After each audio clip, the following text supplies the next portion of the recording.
Hi there, it's me Audrina Lane here, and as part of my music in my writing interview series over on my Facebook page, I'm featuring this week the lovely Michelle McLoughney. Hope I've said that right. She's Irish, so I apologise now, Michelle, if I've mispronunciated your surname. And she sent me a little passage to read out from her novel Fake Off. And this is a romantic comedy based on a fake relationship and a baking competition. It's her favourite scene from this particular book because it's a little crazy. People are crazy and complex and odd and weird. Friends come in all shapes and sizes. I like to introduce characters who are different from the Hollywood cookie cutter, which seems to be found in a lot of books, where everyone is hot, toned and tanned. So this is a bit of background from Michelle. The misfits are the school outcasts made up of kids seen as different. Ali has a cane, Frank is a beast, Beans may or may not be a little unhinged, but all stay true to themselves as they have grown up. Like real-life outsiders, often grow up to still be outsiders and a bit strange. And wonderful and lovable as they are, there's no need for a Hollywood makeover. I love that the characters have stayed true to their uniqueness, and I love their off-the-wall banter. Keane has returned to town after he left as a teen and hasn't returned.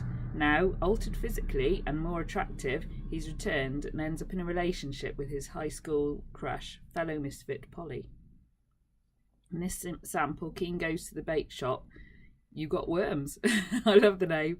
To meet two of the misfits, Frank and Beans, who haven't changed a bit. So here we are, a bit from Fake Off. Hope you enjoy it. Keane. I jump into the shower, then throw on a pair of jeans and a black turtleneck sweater before making my way out onto the street. Passing the bait shop, I stop, double back and go inside. I spot Frank immediately, his large frame bent over the counter reading a magazine. He basically looks like a bigger version of his former child self. About 6 feet and big all over, his belly hanging over his jeans and his dark hair balding at the top, even though he's still in his 20s. He wears a beige fishing jacket and pushes his gold-rimmed glasses up onto his nose, with his middle finger, grinning that same goofy grin he always had on his face. He looks up at me and nods a greeting. Hey there, welcome to I Got Worms. What can I help you with? He looks at me for a second, narrows his eyes. I know you, stranger. I shrug. I was just passing through and wanted to say hi. I'm new in town and was wondering who the best person to do a Michael Jackson duet would be. His eyes light up, and he jumps off his stool.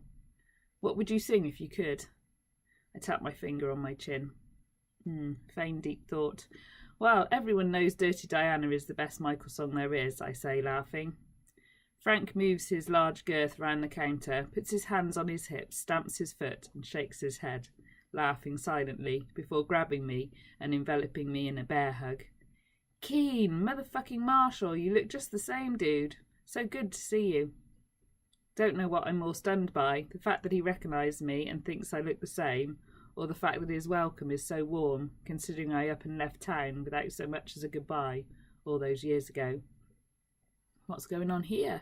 You having an episode, Frank? Put that man down. I look over Frank's shoulder and grin when I see Beans. Camouflage fatigues and a black t-shirt with proud feminazi emblazoned across the middle in white. His hair is no longer greasy. Instead it's curly, long and red, and tumbles down past his chest. He also has a full ginger beard. Well, well, well, if it isn't Beans McPhee, I say, sticking out my hand. He doesn't even acknowledge it. Instead he narrows his eyes suspiciously and crosses his arms. Who are you? We don't need nothing you're selling, no matter how much you butter him up, he says, motioning to Frank with his thumb. Well, maybe I came to town to do a Michael Jackson duet with Frank here, I say, holding my palms up. Beans snorts. You want to do a Michael Jackson duet with a £294 white guy? Quit shitting me, mister. Who sent you? Linda Dewberry? I ain't the kid's father. We made passionate love that one time, and we already did the DNA test. Not that we needed to. Her kid's African American. If Linda wants another go at this body, then she's going to have to come in herself and talk to me. I'm not saying I'm open to another intimate liaison of the sexual kind, but I may be open to some delicate conversation. Her knowledge of my idol, the great feminist icon Andrea Dworkin, was both mesmerising and surprising. It's been a while since a lady surprised me with her intellect. Not since my own dear mother, Mrs. Arlene McPhee, passed have I ever been so enamoured with a member of the opposite sex. Usually women only want me for one thing. You get me? Linda, though, was equally interested in this brain, he says, taking a breath long enough to touch his finger off his head. I open my mouth to speak, and he shushes me, holding up his hand. Now, you don't have to beg, dude. Women can be ornery at times, though no fault of their own, of course. Those hormones, yeast infections, childbirth and menstruation, all these things come into play, and no one understands them better than Beans McPhee. Struggling in a patriarchal society ain't easy. God knows, it ain't easy for any of us feminists. Frank clicks his tongue. Jesus Christ, Beans, have you shut the fuck up for 2 seconds? This here's Keen Marshall. Bean looks at Keen, and then back at me. Nah. Keen Marshall was a scrawny kid with gammy eye. Points to the framed picture hanging behind the counter. I whistle between my teeth and move up to the counter to look closer at the photograph. It was taken the morning I was initiated into the Misfits. My finger wrapped in a sticky band-aid.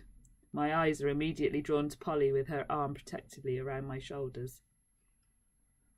Yep, that's me, right there, I say, pointing to the picture. What's our motto? Beans asked, moving behind the counter and blocking my view of the photograph. If you can be anything, be brave, always, I reply, pulling up my sleeve and showing him my ink. That's some nice ink, and in French too. My French brothers and sisters know the struggle. Vive la Revolution! How do we know you didn't steal Keen's identity and are right now impersonating him for monetary, political or other gain? You could be a government agent for all I know. Frank snorts beside me. The kid looks just the same, bigger and stronger, but look at the mouth, the smile, he says, winking at me. Yes, but the eyes is off. The eyes is different, Bean hisses, Gollum-like. I got my eye fixed. An operation in Portland a year after I left town, I reply. Says you, Beans replies, sceptically tucking his hair back behind his ear. Yes, says Mia. I mean, yes, I'm saying that, I reply.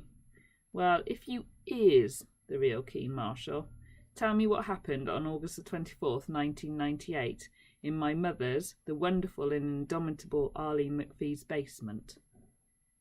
I stare at him for a full minute. A sneer crosses his face. See, Frank? I wag a finger at him and run a hand through my hair. Not so fast. We couldn't have been in your esteemed mother's basement on August the 24th because you were in the hospital having that nubbin removed from your chest. It was actually August the 23rd in the basement when your mother, the aforementioned and much esteemed Arlene McPhee, found a bear eating her jars of pickled vegetables and single-handedly chased it outside. I hold my breath until Bean's face slowly breaks into a grin. Well, well, well, look who's back in town, and looking all handsome and shit. Come here. Bean shakes my hand roughly and pulls me into a hug, slapping my back and shaking his head. Have you seen Ali and Polly yet? And our British friend Clancy? My teeth grate a little at the mention of Clancy. I'm big enough and dumb enough to know that what I'm feeling is out-and-out jealousy. Something I have no business feeling.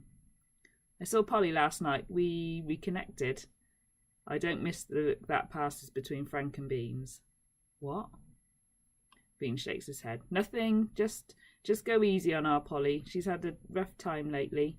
Boyfriend's a douche canoe. Mum died. She's been through a lot of shit. I nod. Ex-boyfriend, and I fully intend to treat Polly as she should be treated. I'm not here to mess with anyone. I moved back, bought the old cannery, and my only goal is to settle here and live a quiet life. Roger, that, comrade.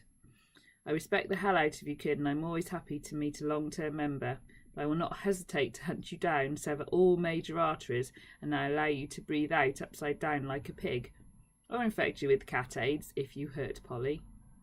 The cat AIDS? Beans nods quickly. The cat AIDS. You may be unaware how much power you can get by infecting the general population. Water supply, those chemtrails, all cat AIDS. We just don't be expecting it to come from the cats. Holy fuck. Jesus, Beans, how many times I gotta tell you there ain't no cat AIDS being spread in this town, Frank says, breathing heavily and running a hand through his wispy hair. Says you. Says everyone, let it go, Beans.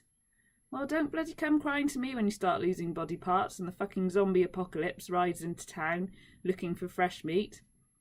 I ain't saving your ass. Might just save me and Linda Jubra's asses. Beans trails off as he goes into the back of the shop. Frank beams at me.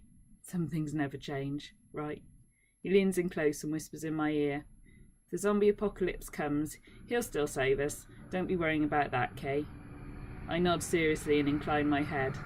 Wasn't on my list of potential subjects to worry about, but good to know for sure. Now you're opening a restaurant, you say? I bet you're hiring a lot of new staff then, waitresses and the like. You looking for extra work, Frank? No, but I've got a girlfriend, Barbara Ryle. She's been looking for some work, makes a mean cocktail, he says. Barbara Ryle? Is she Rev Ryle's daughter? God, she must be in her 40s. Still, Frank always was a little older than his years. No, Barbara's his widow. Rev passed 2 months ago. 2 months ago? I try to keep my voice neutral, but recognise that it's getting more and more high-pitched as the conversation goes on. Oh yeah. Might seem quick to move, but we're happy. I'd imagine they'd have to move fast since the Rev's widow must be well into her 60s by now. I know what you're thinking, but Barbara still has a lot of fire in her. Whoa, you should see her. Hey, yeah, I can imagine. Happy for you, Frank. You seem happy. Get her to drop in a resume. He roots around his wallet and pulls out a photograph. Here's a picture of us together. That particular one was taken last month at the Harvest Festival. Please don't let her look 60. Please don't. Oh, God, she looks 70. Not many women at her delicate age could get away with wearing a skirt that short, but my Barbara is something else, isn't she? I nod. She sure is. Cool, Frank. Okay, well, it's been great to see you guys again. I'm going to keep walking. Bit of sea air in the lungs.